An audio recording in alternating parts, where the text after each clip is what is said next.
Derrell Johnson, Seconds Out here with Showtime sports president Stephen Espinoza. Stephen, how are you? I'm good. Great. Thank you. So something that we talked about off camera was the great business decision it was to partner with Jake Paul as a professional boxer. Talk about how that came about. Yeah, I think, for all our history in the sport, we never want to get too set in our ways and, and start excluding things that are a little bit different than what we've seen in the past. So, what Jake had come in and proposed, it is different. It's sort of non-traditional. But the reality is, there was definitely interest in it. We saw that after his first couple events that took place without us. And, we saw this as a way that potentially he could expand the audience, bring a new audience to Showtime boxing, a new audience to boxing overall. And I think that's exactly what he's done. That's been proven without a shadow of a doubt, anymore. So, for us, it's a no-brainer. He's respecting the sport. He's committed to elevating the sport. He's bringing young fighters along. He's able to, contribute as a boxer and as a promoter. He's obviously a great salesman, and he really works works hard in the gym and on the promotion. So from that perspective, it's a no-brainer. There's no downside. And we talked about it. It's been almost a decade. December 2012, I believe, since Showtime last did a fight at Madison Square Garden.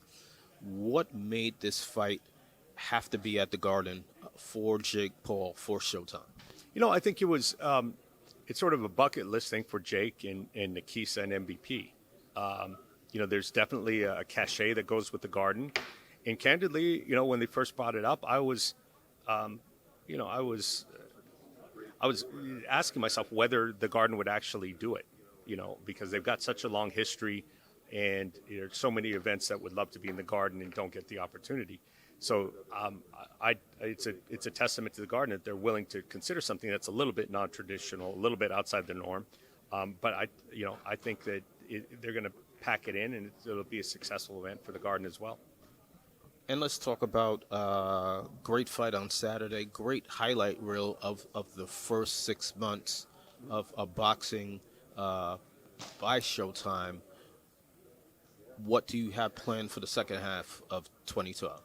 Well, I'll beat you to the question. Everybody wants to know about Spence Crawford. And hopefully even Ryan Garcia. And Tank Davis. As well. I can't promise either one of those. I feel pretty confident that we can get to Spence Crawford before the end of the year. We've still got Jamal Charlo. Has a rescheduled fight coming up that we're waiting on medical info in order to reschedule that. We've got, an intriguing month of August, between, the problem child Jake Paul and the problem Adrien Broner, two of the more polarizing and intriguing figures in the sport.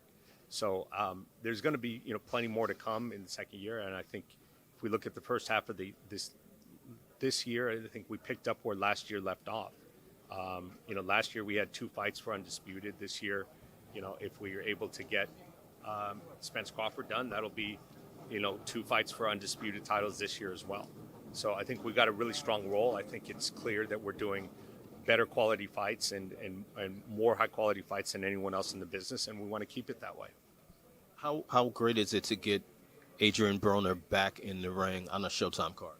Look, he generates a lot of different reactions, from love to hate to everything in between. But the reality is he does move the needle, and he gets reactions. And he tends to, draw people out. I think this is a very credible matchup, and, we're aware not everybody, loves Adrien Broner.